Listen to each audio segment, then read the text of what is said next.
Since the end of 2023, Twitch has been on a really wacky spiral regarding its meta. To say it's been controversial is putting it lightly. In such a short period of time, Twitch went from being a platform known primarily for streaming gameplays to basically sex streams. Now, I don't have a problem with OnlyFans models or live cams in general. By all means, work with what your mama gave ya. But at the end of the day, you're still broadcasting it on Twitch. I don't think this needs to be said, but I'm going to say it anyways. Twitch's audience is primarily children. It wouldn't be half as problematic if Twitch knew how to properly filter its streams and streamers, but they don't. These seduction streams are filtered in with every other genre on Twitch, including the ones mainly watched by kids.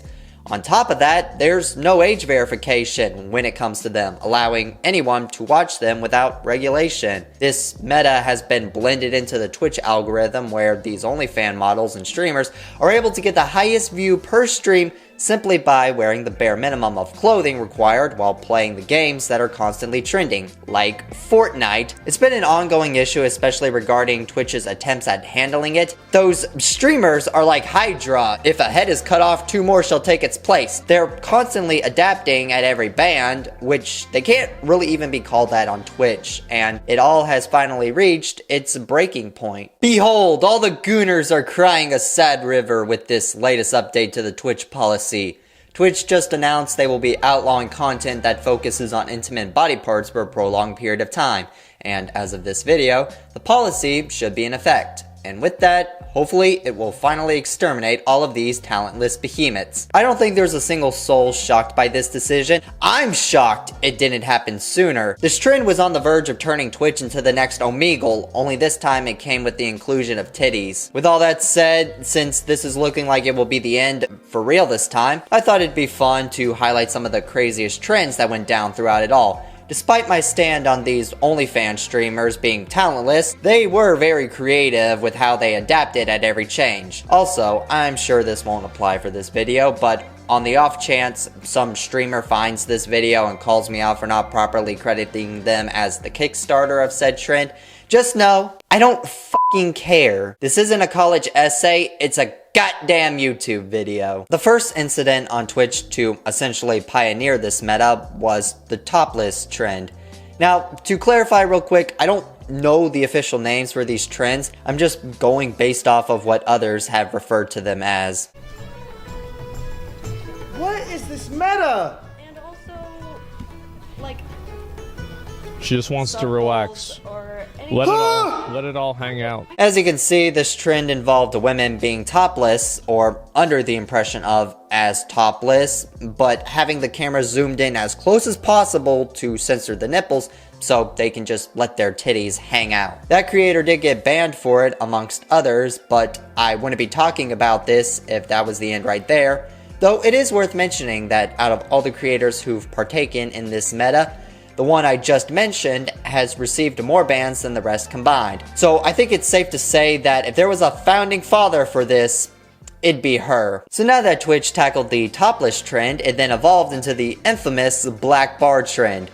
Rather than having to remain stationed while topless, you can now move freely thanks to this atrocious black bar that streamers use to hide their genitalia. Dude, literally, every single top clip from the past week is some chick clapping her tits. This trend won up the previous one and got so big that Boogie actually went on stream completely naked, stripped down, cock and balls unprotected, and argued that because his gut hangs so low, it self-censors because you can't see any of the shaft. Now that, I must say, is an elite gamer move. He did get banned. Shocking, I know. But that had to be probably the craziest take from this trend. And unlike all the other streamers who you could clearly see were wearing some kind of fabric underneath the black bar, Boogie was, from what I could gather, the only streamer to actually go full hog underneath the censorship. So he was clearly the GOAT of this trend, but that's also where Twitch finally stepped in and shut that shit down. With the black bar banished, the gooners on Twitch began what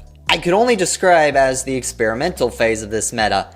It was less of a singular trend and more of a collected series of tests from streamers in order to see what could bypass the Twitch policy. Hands down, the most notable take came from the aforementioned founding goon of this meta, to which words can't even describe, so I'm just gonna play the clip. Oh my god.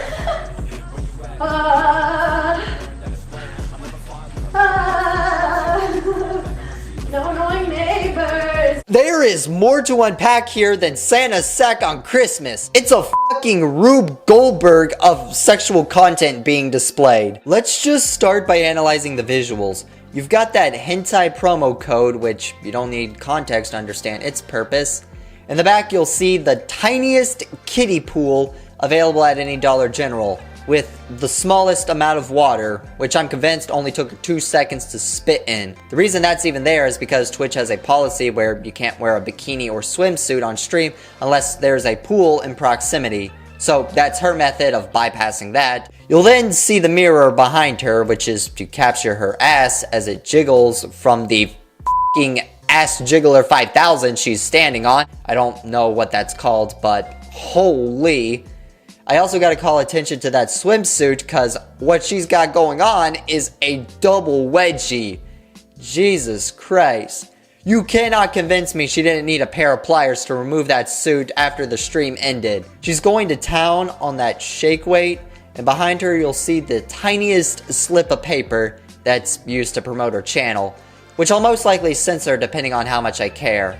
That's there because these clips always go viral on Reddit, the platform formerly known as Twitter, etc., and it's a way of driving attention to her Twitch. It's really hard to categorize this, especially since it wasn't really a trend, but nevertheless was a once-in-a-lifetime thing to bear witness to. Again, I think it's creative to say the least, and I don't have a problem with this sort of hogwash, so long as it's being published where it's appropriate. We're reaching the climactic conclusion, but there's still a couple more to go. There was a brief period of silence, a bit of calm before the storm, and then this happened. So I had to censor that. I guess the experimental phase ended and the winner was the wedgie trend. At least the woman prior had on a double layer. This streamer, however, was wearing the tiniest piece of fabric she could find with the colonoscopy cam to capture it all in 4K. This trend was the closest thing Twitch had to softcore porn. These streamers were basically wearing a piece of dental floss while having the ass cam capture their every movement.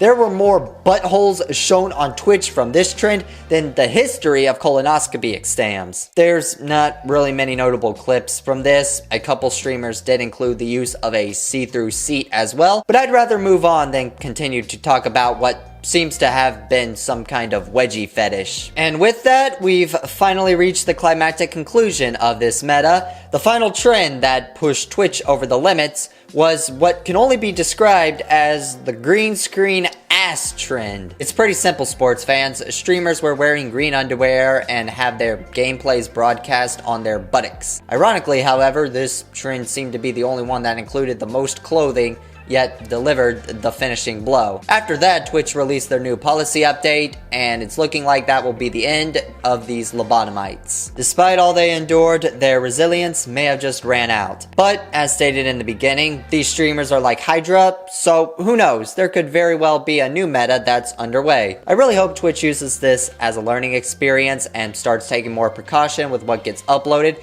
because after all, their site is not limited to just adults. Children also watch, and with no proper regulation or filtering of content, these streams from OnlyFans models pose a great risk to the platform. I just wanted to talk about this and highlight what all went down along the way, and that's really about it. So